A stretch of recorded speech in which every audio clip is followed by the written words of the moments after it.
What is up, guys? This is QREM from the Trinity of Lift, and today I'm actually going to bring all of you guys my updated Madolche deck profile for this November 2015 format. Now, if you guys did watch my last deck profile, if you guys picked it up at the end, I did say that the next few profiles were all going to be machine-based decks. And I guess I kind of lied. Now, the reason why I'm actually bringing all of you guys Madolche today instead of one of those machine decks, which I still am not going to exactly say which ones they are, but you guys can kind of guess by now. The reason why I'm profiling Madolche today is actually because I was going through the decks that I wanted to bring for my locals this coming Saturday, as obviously I cannot just play Shadalls anymore because Shadalls are kind of broken up, and so I really just wanted to try out Madolche's again in this established kind of format. Like, it's sort of established now, in my opinion. So I just wanted to bring a deck that I was really confident in doing well with. And I was originally going to bring Evil Swarm, believe it or not. But I was like, I don't know. Ophion isn't as good as it was before. So I was just like, well, let's just go back to the good old faithful Madolche. And basically, this is going to be the build that I will be taking to locals. And again, this is kind of just the build that I thought up of and tested actually a little bit myself. So yeah, let's just get right into it for this brand new Madolche profile. So yeah, starting us off, it's going to be all pretty much the standard Madolches. If you guys have seen any of the other Madolche profiles, it'll pretty much be the same thing. We're going to start off with 3 copies of the Angeli because she's just too good. She's your +2, obviously. You need to run 3 of her because every time you draw to her, you can get just a free +2 in card advantage, which is really, really good. So of course we have 3 of her. Moving on, we have the 3 copies of the Madolche Magellan because she is your Stratos of the deck, getting you to wherever you want to be. And I will also say, excuse me, that this is the Brilliant Fusion Madolche deck. It does run the Brilliant Fusions and the Gem Knights in it. So because of that, Magellan is even more so needed at 3, just because she is just really, really strong with the Brilliant Fusion. As if you guys probably don't know already, the Brilliant Fusion Magellan combo is absolutely insane and can just pump out an absolute absurd amount of damage just with that 2-card combo. So of course we also have the 3 Magellan for that.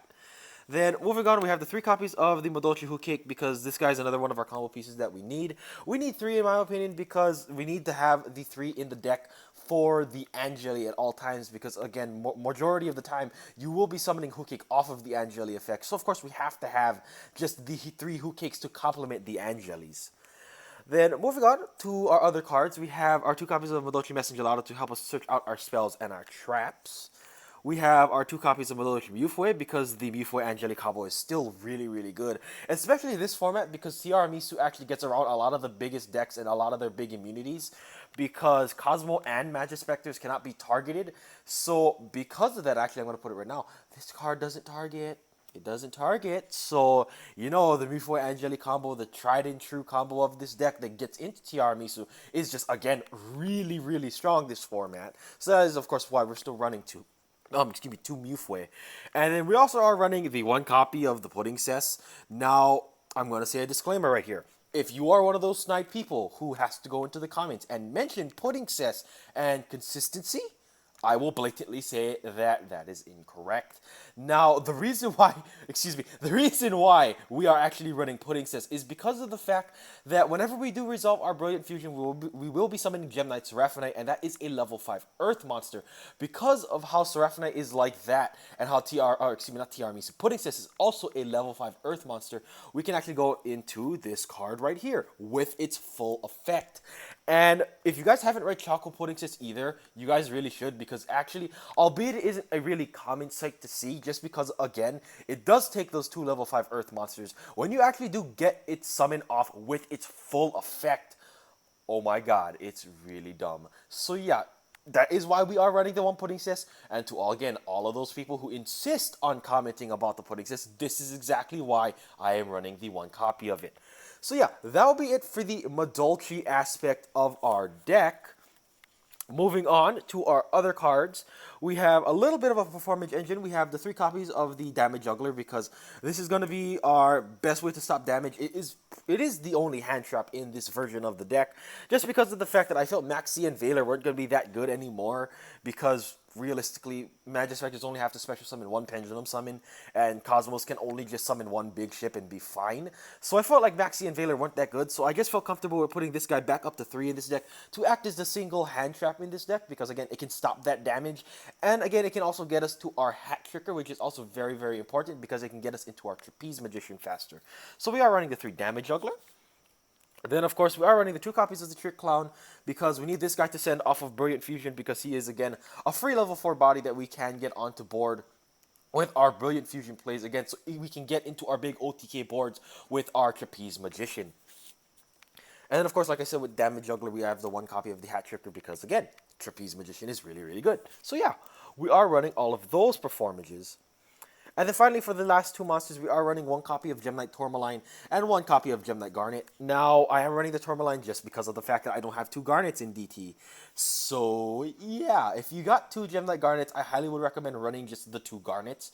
Again, like I said, I'm just running the Tourmaline because I actually don't have a second DT Garnet, which is actually kind of sad, and I actually should go buy one soon. But yeah, that will be rounding us off from our monster lineup.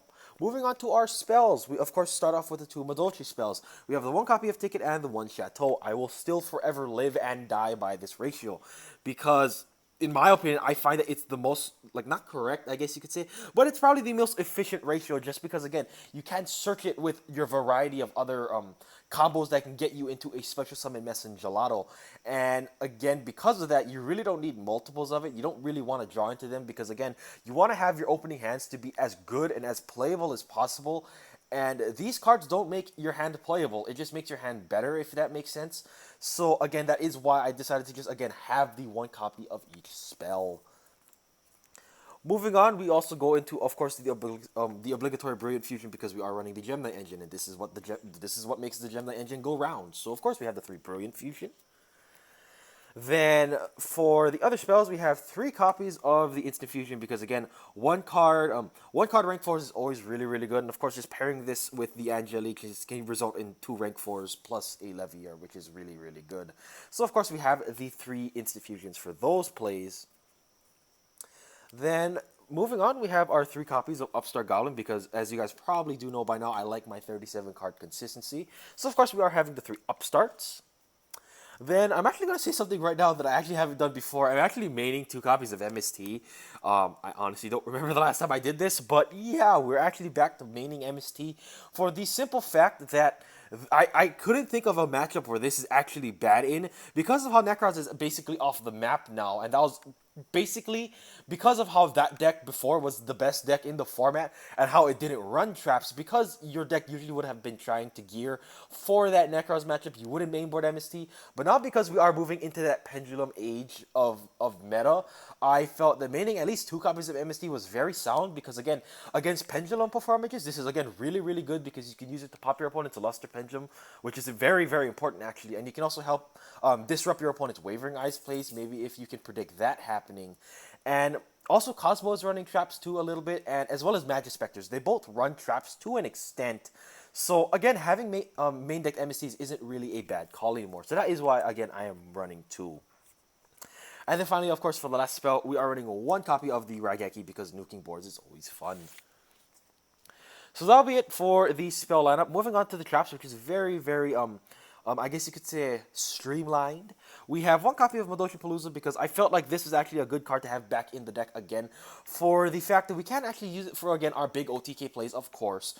But at the same time, because it is a trap, I really felt that it was beneficial like that because of the fact that we can just have a little bit more defense in this deck, as we can, again, just use our Madolches that we don't per se want to use in our hand as just chump blockers, basically. So that was really nice. And again, just because of how Cosmo can be extremely aggressive with their constant attacking with their big ships, again, I felt Palooza was, again, really, really helpful in the sense that it, again, gives us a big defensive board at times whenever we can use it. So yeah, we are running it on Palooza. Then, of course, we're also running the 1 Bottomless because this is really, really good removal, in my opinion. I would also consider putting a Time Space Trap all over this card, but after thinking about it, I felt that Bottomless is always going to be the best first choice, and then Time Space Trap hole is always going to be the best second choice, in my opinion. So, if you basically want to run a second Trap hole in this deck, you can.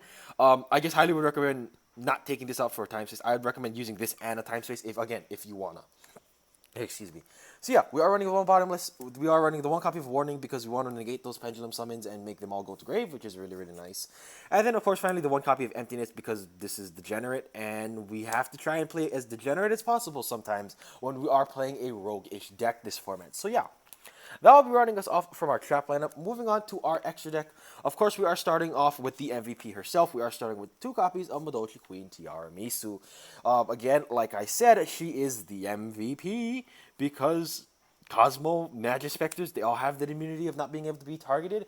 So Tiramisu says, screw that, because she doesn't target, which is, again, really, really good. So, of course, we are running our big boss monster because we need her, especially, again, now in this format. Then, of course, like I said with the pudding cess, we are running the big pudding cess because we can make her in this deck with her full effect. And because of that, we really can just use the Madolche pudding cess Chocola a la mode to her fullest potential and just really get us to absolutely ridiculous boards. Like, I kid you not, every time I have successfully resolved this this effect, the actual detach effect, in testing, I just won by a landslide just because of how crazy, again, this effect is, especially if you have Ticket on board. If you have Madolche Ticket with this card and its full effect, yeah, you basically you cannot lose with the amount of advantage this card can generate for you. So yeah, we are running one copy of her. Then, of course, we are running the combo rank 3s in the form of 2 copies of Levier and the 1 copy of Invoker. Again, we need all of these guys just to help us combo off and get us into our Tiramisu plays. Moving on, we have our generic rank 4s in the form of one Castel for just general spot removal and removal of our opponent's pendulum scales. We have 1 copy of Dark Rebellion to just get a big body in our extra deck. I am running 1 copy of Steel Storm Roach because I feel this card is going to be decent going forward. But in my opinion, now that I look back at this list, I highly would recommend running a number 101 Silent Honor Arc over this card just because of the fact that, again, like I said, we want to try and steal games as much as possible in this deck, and Emptiness plus Arc is pretty cool. So, again, I highly would recommend taking the Steel Storm Roach out for a number 101.